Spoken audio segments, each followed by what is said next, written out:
When you're young, you don't even think about the lifestyle aspect of the whole thing. My mom's a dancer and my dad's a singer.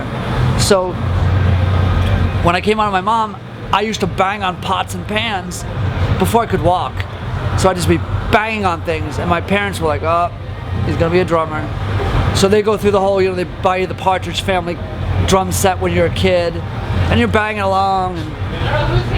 And I always played. Ever since I was little, I've always played. And then, go see my dad sing, and I'd sit behind the drummer's set and bang a little bit. And it's just always been part of my life. And I tried other things. I wanted to be an aeronautical engineer for a while, where I designed planes, but I was just too stupid for the math, so I couldn't keep up with that.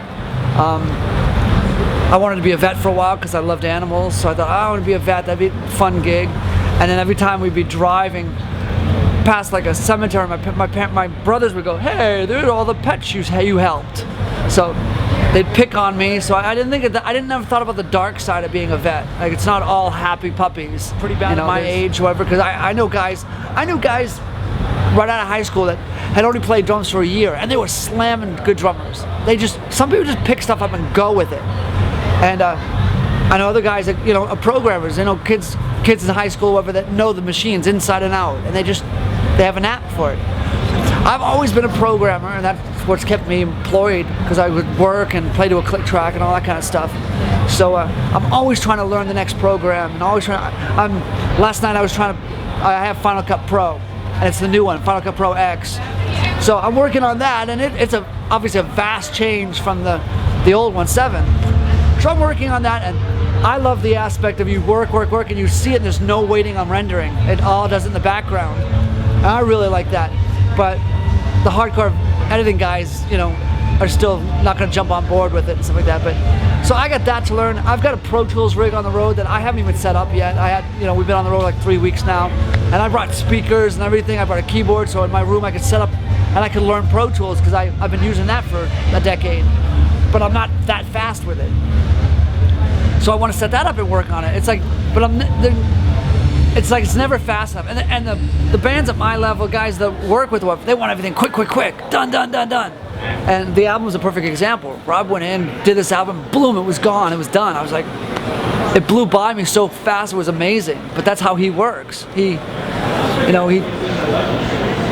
has a movie, and he's working on a movie, and he gets that done, and while he's doing, he's working on an album. While the album's getting done and they're mixing it, he's working on another movie. This camp gets up at 6, 7 in the morning. They just work all day. So I'm the lazy one in the band. I'm the one that I'll sleep to noon or 1 in the afternoon, because I'm like, well, the main priority is the show. So I'm going to get as much sleep as I can, because I want to be good at the show. I don't want to be droggy and slow or whatever. So I always put work first. And I guess they're putting work first, but it's just multiple projects. And I put I'm a more, all or nothing kind of guy. It's like, this is what we're doing right now, and this is all I really put all my main focus on. I try to do my thing. I keep a roof over my head, which is more than a lot of musicians can say for themselves. So I'm very, very lucky. But musicians come and musicians go. I can tell how many bands have been on tours like this, whatever, and they're like blowing up, and they're on a label, and they're stuck up, and a year later they're dropped, and they're all disbanding, and they're falling apart. Living in LA, I've bumped into so many. You know who that is? Oh, that's the ex-drummer for so-and-so. I was like, what's he doing now? What has he done in the last 10 years? Everybody was like there at that 1 second, and I've played with millions of people that it was these 2 brothers I played with for the longest time, and they were like, we were this close to getting a record deal, and we were on the beach arguing over the percentages and points, and they were fighting with and the band broke up before they even signed the deal. I was like, you're getting greedy about money that don't exist yet. So I tried managing some bands in LA, because I was thinking, I could stay at home in my own bed and manage bands, whatever, and let them go out and do all the road work and stuff like that.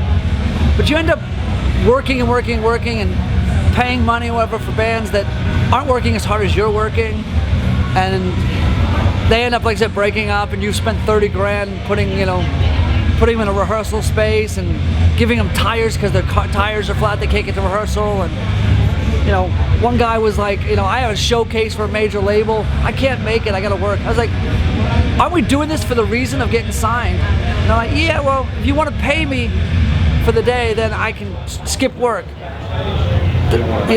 Yeah, so it was like, okay, you really don't want this that bad. So I think everyone's got to find their own way. Everyone's got to find, you know, what works for them. But the grass is always greener, no matter where you're at.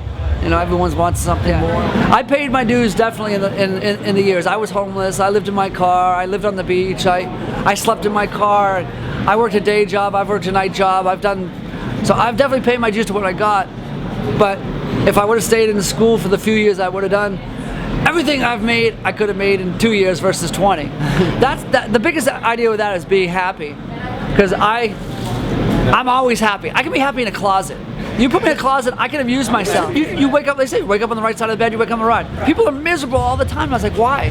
Just be happy. And I kind of understand some people can't do it, and I really feel bad for them, that some people, there's just something, you know, it blows my mind to think of, like, you know, musicians that died or whatever because they couldn't compete with the fame back in the day. It's like, how would they have competed now with Twitter and Instagram and Facebook? And like, they couldn't deal with the fame back when this stuff never existed. And now everybody thinks they can get a hold of everybody, and they're Instagramming and they're looking for tweets, and it's a whole different world right now. So you gotta man up and just deal with life as it comes. But